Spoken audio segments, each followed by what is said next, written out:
আসসালামু আলাইকুম এভরিওয়ান, আশা করি সবাই অনেক বেশি ভালো আছেন। আলহামদুলিল্লাহ আমি অনেক বেশি ভালো আছি। আমি নিজে পুরোটা ঘুরবো এবং আপনাদেরকে জানাবো এই লালবাগ কেল্লার ইতিহাস। যারা এখনও আমার ভিডিওতে নতুন অবশ্যই লাইক কমেন্ট শেয়ার করে আমার পাশে থাকবেন এবং কি এখনই ফলো দিয়ে রাখবেন। ঢাকার দক্ষিণ পশ্চিম অঞ্চলে বুড়িগঙ্গা নদীর তীরে অবস্থিত একটি অসমাপ্ত মুঘল দুর্গ। ঢাকার মানুষের জন্য খুবই সুপরিচিত একটি জায়গা, এটা হচ্ছে সেই জায়গা লালবাগ কেল্লা। ঢাকার মানুষ চার দেয়ালে যখন বন্দি থাকতে থাকতে বিরক্ত হয় তখন মানুষ এখানে চলে আসে ঘোরার জন্য এবং মন ভরে নিঃশ্বাস নেওয়ার জন্য।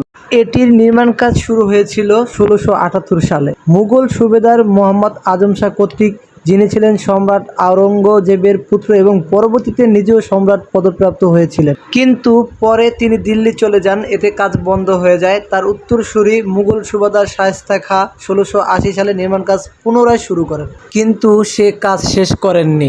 শেষ না করার কারণ ছিল মুঘল সুবেদার শায়েস্তা খাঁ এর কন্যা পরী বিবি মারা যান, এ কারণে তিনি নির্মাণ কাজ বন্ধ করে দেন।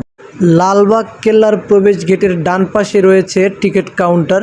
বাংলাদেশি পর্যটকদের জন্য প্রবেশ টিকিট মূল্য ৩০ টাকা, সার্কভুক্ত দেশের পর্যটকদের জন্য ১০০ টাকা এবং বিদেশি পর্যটকদের টিকিটের মূল্য জনপ্রতি ২০০ টাকা। ৫ বছরের নিচে বাচ্চাদের প্রবেশ করতে টিকিটের কোনো প্রয়োজন নেই। লালবাগ কেল্লাতে এবার নিয়ে আমি প্রায় ৩ থেকে ৪ বার এসেছি, তবে তখন আমি আপনাদের সাথে শেয়ার করতে পারিনি। আজকে আমি আপনাদের সাথে শেয়ার করার জন্যই মূলত হচ্ছে আমি লালবাগ কেল্লাতে আসছি। আপনারা কখনো এখানে আসছেন কিনা বা কতবার আসছেন অবশ্যই আমাকে কমেন্ট করে জানাবেন। আর যারা এখনও লাইক কমেন্ট করেন না অবশ্যই লাইক কমেন্ট করে দিবেন। লালবাগ কেল্লা রবিবার বন্ধ থাকে এবং সোমবার অর্ধ দিবসের জন্য বন্ধ থাকে। এছাড়াও সকল বিশেষ সরকারি ছুটির দিন লালবাগ কেল্লা বন্ধ থাকে। গ্রীষ্মকাল ও শীতকাল অনুযায়ী লালবাগ কেল্লা পরিদর্শনের সময়সূচি পরিবর্তিত হয়।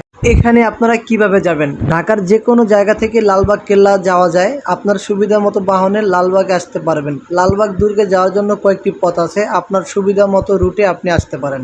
ঢাকা অথবা বাংলাদেশের যে কোনো প্রান্ত থেকে ঢাকার গুলিস্তান গোলাপ শাহ মাজার আসতে হবে, সেখান থেকে রিক্সা অথবা লেগুনাতে করে কেল্লায় যেতে পারবেন। ঢাকার অথবা বাংলাদেশের যে কোনো প্রান্ত থেকে ঢাকার new market, Nilkhet, Shahbag, TSC অথবা আজিমপুর এসে রিক্সায় করে যেতে পারবেন লালবাগ কেল্লায়।